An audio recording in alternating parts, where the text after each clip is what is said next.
Salam sejahtera bagi kita semua.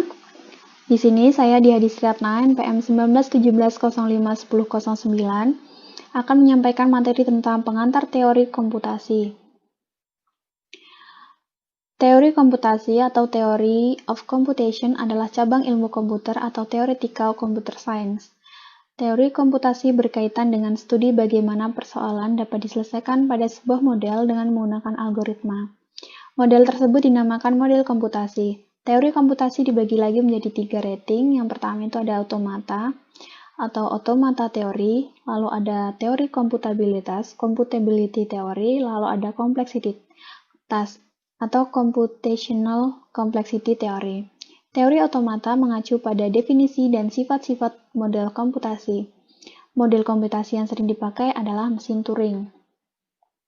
Teori kompleksibilitas bertujuan untuk memeriksa apakah persoalan komputasi dapat dipecahkan pada suatu model komputasi teoritis.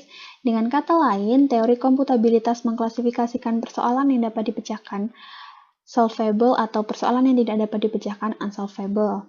Teori kompleksitas bertujuan untuk mengkaji kebutuhan waktu dan ruang untuk memecahkan persoalan yang diselesaikan dengan pendekatan yang berbeda-beda. Dengan kata lain, teori ini mengklasifikasikan persoalan sebagai persoalan mudah dan persoalan sukar. Teori komputabilitas memperkenalkan beberapa konsep yang digunakan di dalam teori kompleksitas. Hubungan antara teori kompleksitas dan teori komputabilitas dan teori bahasa formal yang ada teori otomatanya. Nama-nama ilmuwan yang menjadi pionir di dalam teori komputasi yaitu ada Alonzo Kurt Gödel, Alan Turing, Stephen Kleene, John von Neumann, dan Claude Shannon.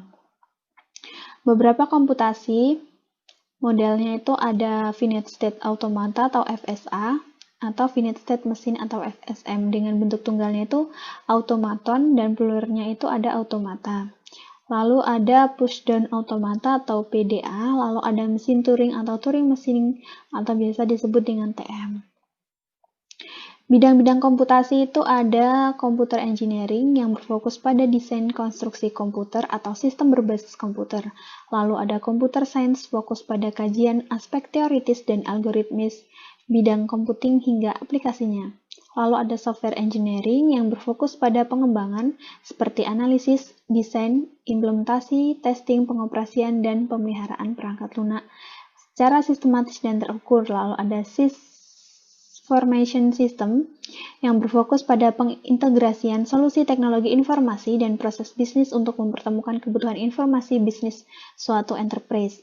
Information Technology yang berfokus pada penggunaan teknologi komputer untuk mempertemukan kebutuhan bisnis seperti pemerintah, pendidikan, kesehatan, dan organisasi lainnya. Selanjutnya ada bahasa reguler. Sebuah bahasa dikatakan regular language jika dan hanya jika finite state mesinnya mengakuinya. Aturan tata bahasa reguler antara lain, yang pertama itu ada simbol yang pada sebelah kiri itu harus sebuah simbol variabel, yang sebelah kanan itu maksimal hanya memiliki simbol variabel dan jika ada terletak di posisi paling kanan. Seperti contohnya seperti ini. Lalu ada operasi bahasa reguler. Bahasa reguler itu bahasa penyusun ekspresi reguler atau ER. Ekspresi reguler terdiri dari kombinasi sistem atomik menggunakan 3 operasi. Yang pertama itu ada katenasi atau konkatenasi atau sequencing disajikan dengan physical agency.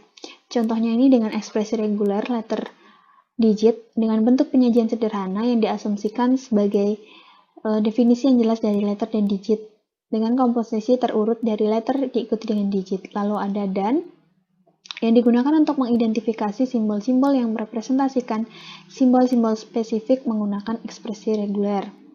Lalu bisa juga menggunakan titik-titik sama dengan ekivalensi untuk menggabungkan ekspresi reguler yang didefinisikan dengan letter dan getter. Yang kedua ada alternasi. Alternasi yang memperbolehkan pilihan dari beberapa pilihannya dan biasanya disajikan dengan operator vertical bar. Contohnya ada di sini digit, titik 2, 0, vertical bar 1 sampai dengan 9 ini.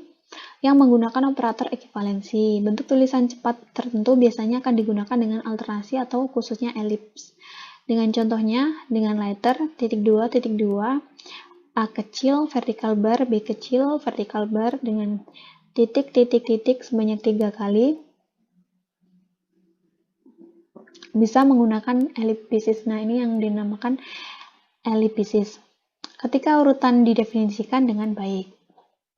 Lalu ada repetisi. Repetisi ini memperbolehkan ekspresi dari konstruksi yang diulang beberapa kali, yang terdapat juga dua operator yang digunakan, yaitu subscript dengan simbol tambah dan subscript dengan simbol bintang.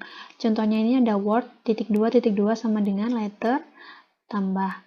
Nah, ini yang menyiratkan sebuah kata yang terdiri dari suatu huruf atau lebih, yang akan menyiratkan 0 atau lebih huruf, dan kata harus memiliki setidaknya satu huruf menggunakan angka. Demikianlah penjelasan dari saya. Jika ada kurang dan lebihnya, saya mohon maaf. Saya akhiri. Terima kasih.